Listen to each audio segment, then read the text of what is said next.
নয়াদিল্লিতে ব্যারিকেড ভেঙে বাংলাদেশ হাইকমিশনে ঢোকার চেষ্টা বিক্ষোভকারীদের।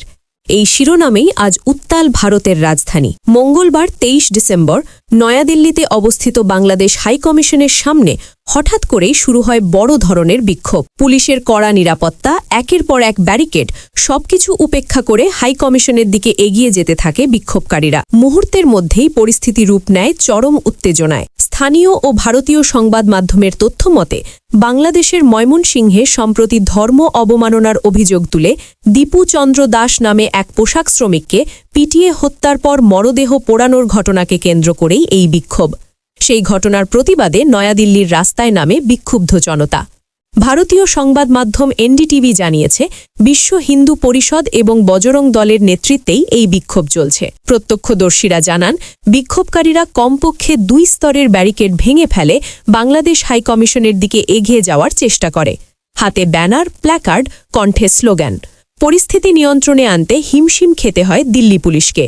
দ্রুত মোতায়েন করা হয় অতিরিক্ত পুলিশ ও অর্ধসামরিক বাহিনী। পুরো এলাকা ঘিরে ফেলা হয় ৩ স্তরের নিরাপত্তা বলয়ে, যাতে কোনো অপ্রীতিকর ঘটনা না ঘটে। নিরাপত্তা সংস্থাগুলো আগেই সতর্ক অবস্থানে ছিল বলে জানিয়েছে এনডিটিভি। তবুও উত্তেজিত বিক্ষোভকারীদের অগ্রযাত্রা পরিস্থিতিকে করে তোলে আরও স্পর্শকাতর। কূটনৈতিক এলাকার মতো সংবেদনশীল স্থানে এমন ঘটনার জেরে উদ্বেগ ছড়ায় আন্তর্জাতিক মহলেও। এই ঘটনার রেশ ধরে ঢাকায় কূটনৈতিক তৎপরতাও বেড়েছে। মঙ্গলবার সকাল ১০টায় ঢাকায় নিযুক্ত ভারতের হাইকমিশনার প্রণয় ভার্মাকে তলব করে বাংলাদেশের পররাষ্ট্র মন্ত্রণালয়। পররাষ্ট্র সচিব আসাদ আলম সিয়ামের সঙ্গে তার বৈঠক অনুষ্ঠিত হয়। কূটনৈতিক সূত্র বলছে, সাম্প্রতিক পরিস্থিতি এবং নিরাপত্তা ইস্যু নিয়েই সেখানে বিস্তারিত আলোচনা হয়েছে।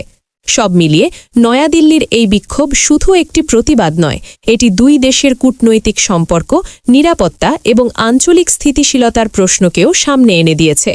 পরিস্থিতি কোন দিকে মোড় নেয় সেদিকেই এখন তাকিয়ে আন্তর্জাতিক মহল।